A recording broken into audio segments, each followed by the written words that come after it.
Hi, my name's Barry Crampton. Today I'm going to show you around our Ford Transit Custom, then I'll take you for a ride in it, but first I'll tell you a little bit more about it.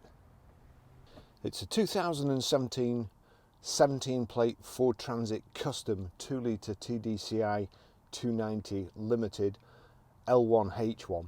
It's done 54,784 miles. Fuel economy, urban 38.2 miles per gallon, extra urban 47.9 miles per gallon, and combined is 44.1 miles per gallon. That's depending on what you're carrying, of course. And just as a guide, it has a 4-cylinder 16 valve 129 brake horsepower engine. So finished in silver with grey cloth. It's the bench seat inside, room for 3 people. Front parking sensors,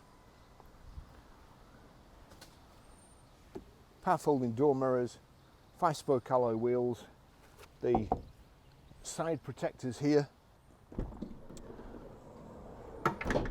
side loading door on the passenger side.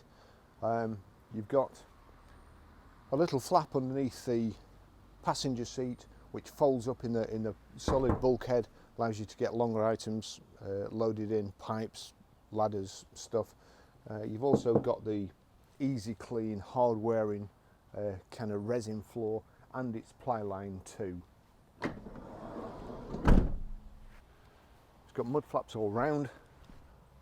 The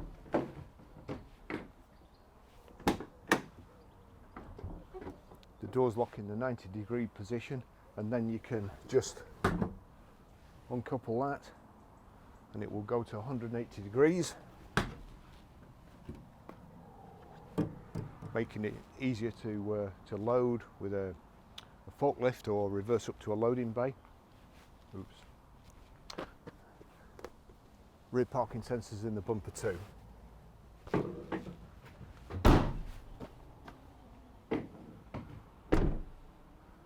High level brake light too, and nice big lights in case you're perhaps towing a trailer or something like that. I'll just take you for a ride in it.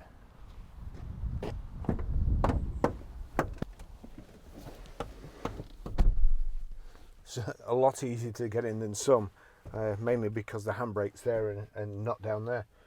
But typical Ford key, foot on the clutch, car will start, or the van will start. The problem is with doing really well with certain types of vehicle is we tend to buy them all the time, and of course it would be great if you could have a generic video, but for a certain type, and I wouldn't need to keep doing them.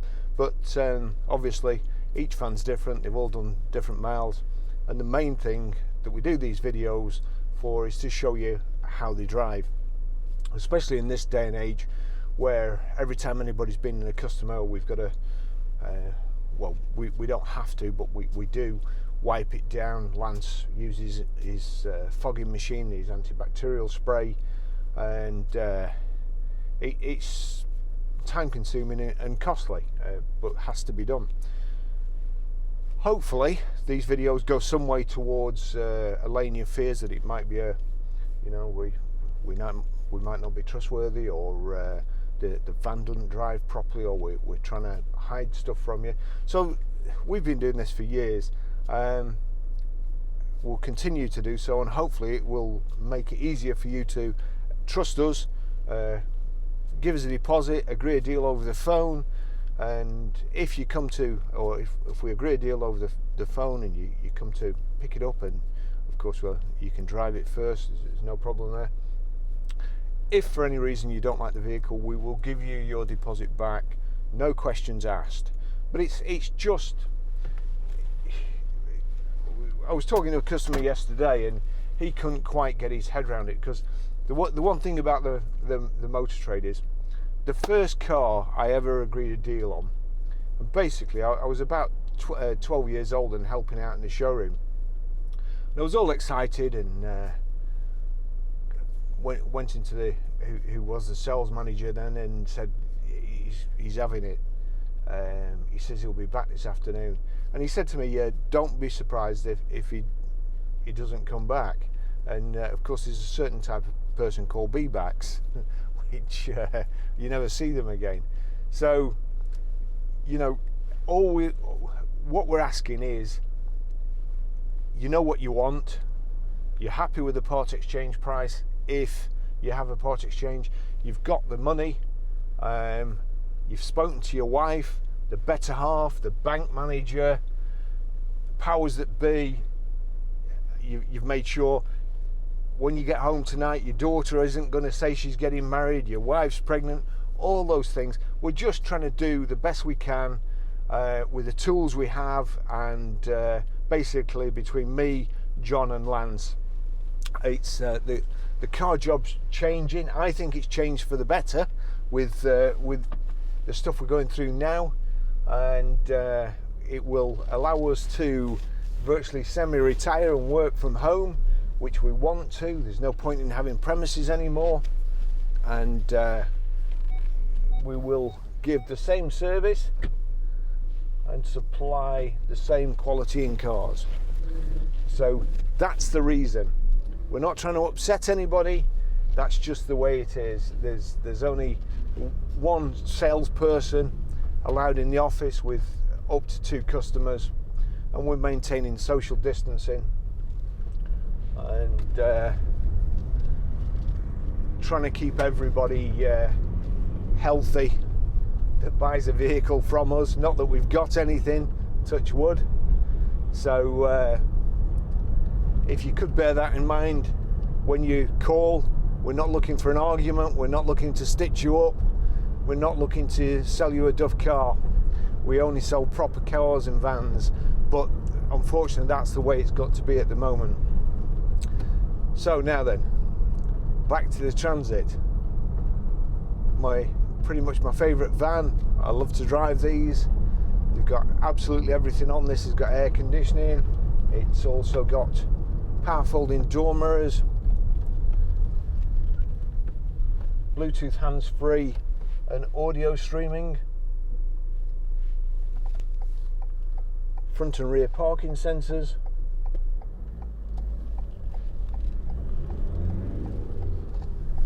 and the beautiful Ford gearbox.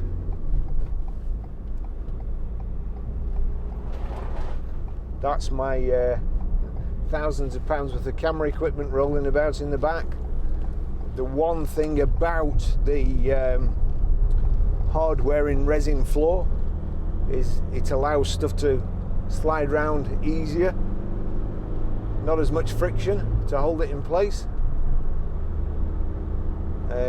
Now we've got a message on the dashboard. There's a warning light and a message, and it says brake pad wear.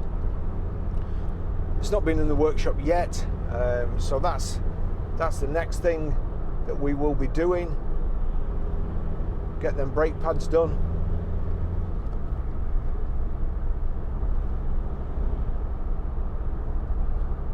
But, lovely drive. We've also got the heated front screen on this as well. The switches there, and places for everything. There's a little compartment there. There's another one here. That's for your clipboard and 2 cups. Cup holder here, down there as well. Nice and comfortable. Let me just see. Yes, this has also got a heated driver's seat.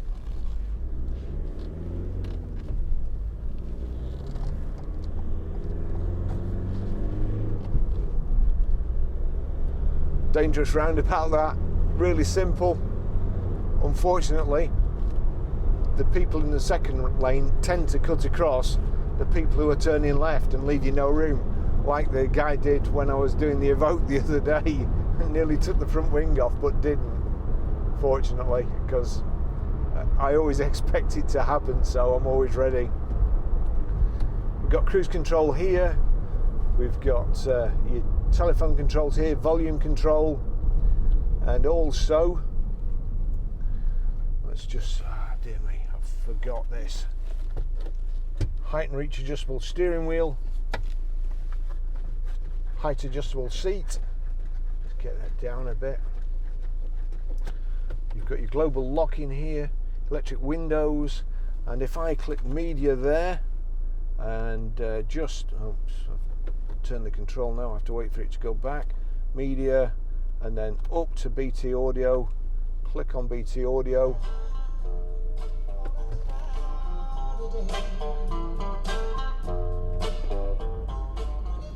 That's music playing through my phone, so Bluetooth audio streaming.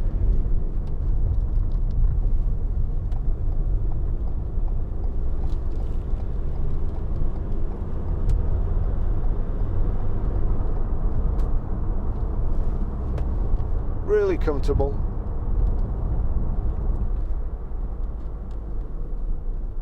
Oh dear me.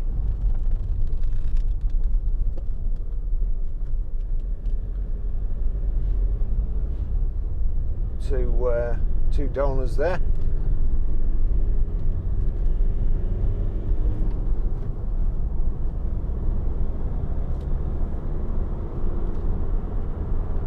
Not sure what they were doing, but this is a motorway.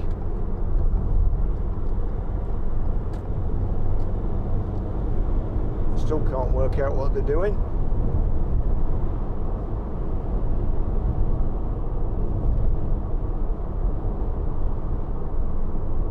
I don't think I've ever been behind a couple of bikers who've stayed behind a car in a caravan before. Just make a note of their number plates just in case. Something not right, really.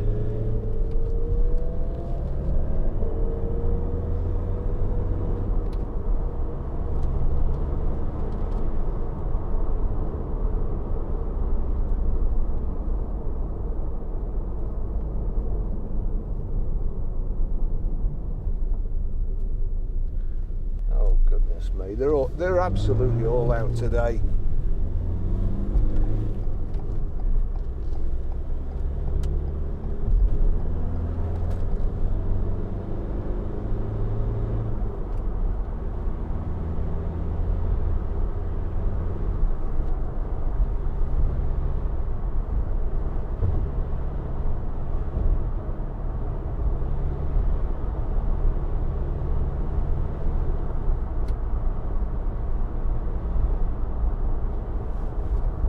Get to 70.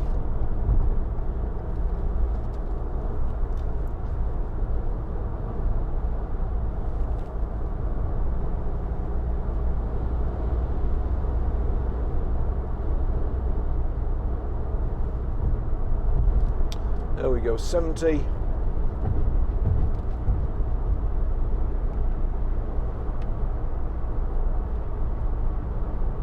Cruise control switched on. Button there, and we'll just increase it to 70. I'm in 6th, and we're doing 1750 revs.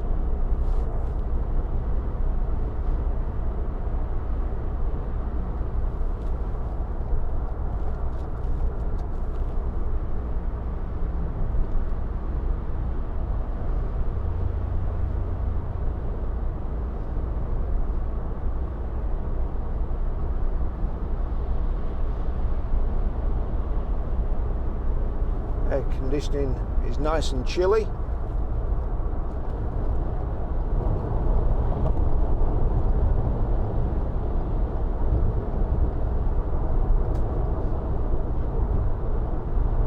As I've said before, it's not a very good junction here. It's quite close to people coming on, and lorries there, they're just getting up to speed and then decide they're going straight on. So as you're coming over here to turn left, they start drifting out.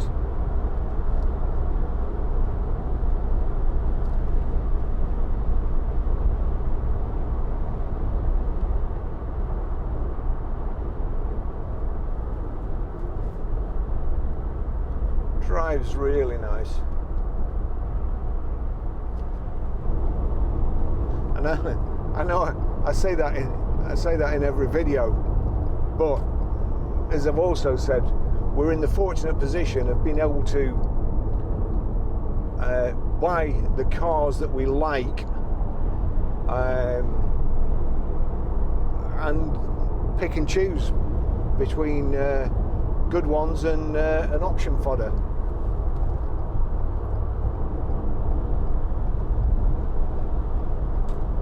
And if they didn't drive good, we wouldn't sell them.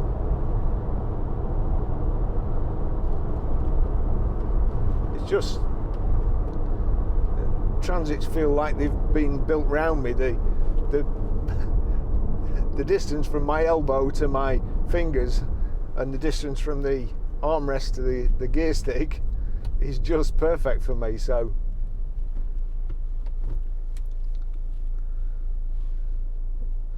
I do like them. I always wanted to work for, when I was working for Vauxhall and Peugeot and various other dealers, I always wanted to work for Ford. And then I went to work for Jeep. I went for 2 interviews on one day. The Jeep dealership, while I was sat waiting to see the manager, one of the salesmen came up to me and said, do you know how to work finance deals out? He was actually working there at the time. And I said, well, yeah, I'm a car salesman, that's part of the job.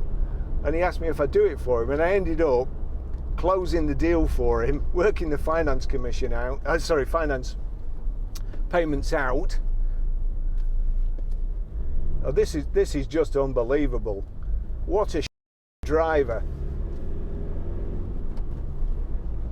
Half-wit roundabout as usual. Anyway, I closed the deal and I was offered the job there and then. But in the morning, I'd been for an interview for a Ford dealership, and they'd promised me that if I did all right, which I knew I would, they were opening dealerships in America. And at the time, I wanted to move to America. I wanted to emigrate. And 2 months later, I got the job. They rang me up and said, yeah, you've got the job. When can you start? And the Chrysler Jeep dealership were very sorry to see me go, but it was a lot more money. Unfortunately, when I got there, the first morning, I had to break up a fight to start off with. And one of the lads came to me. Of course, I was the manager, and he'd worked a deal out. And when I looked at the figures, they were completely wrong. And I said, the car was 4995. And I said, how did you work the VAT out? And he said, I copied it off another invoice. So I said, bring me the other invoice you copied it off. And the invoice for the other car was 7995. So obviously the VAT was going to, and that was the standard of the salesman there. They were just like, certainly never get into Mensa. And the same lad came to me in the afternoon. He says, oh, I'm going to be late in on Thursday. Okay, right, why? He says, I'm having a fight on Wednesday night. So I said, well, it's Monday, and you know you're going to be in a fight on Wednesday night. Oh, yeah. He says, I'm a bare-knuckle fighter. And I sat back in my chair then and thought, oh, God, what have I done? I had to break up a fight in the showroom between 2 lads, and one threatening to kill the other. And that doesn't particularly bother me. Salesmen always get into fights over commission and deals and whose deal it was and whose customer it was and so on. But by 11 o'clock, I got there at 8:30, and by 11 o'clock I decided that would be the end. And I rang the guy who gave me the job, and he never got back to me. And I waited till the Wednesday, and then I couldn't stand it anymore.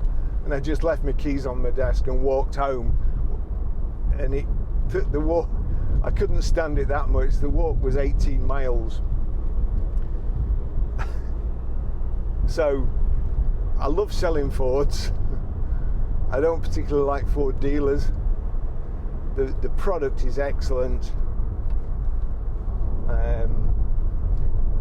I just think they perhaps need to not make as many vehicles and concentrate more on the franchise structure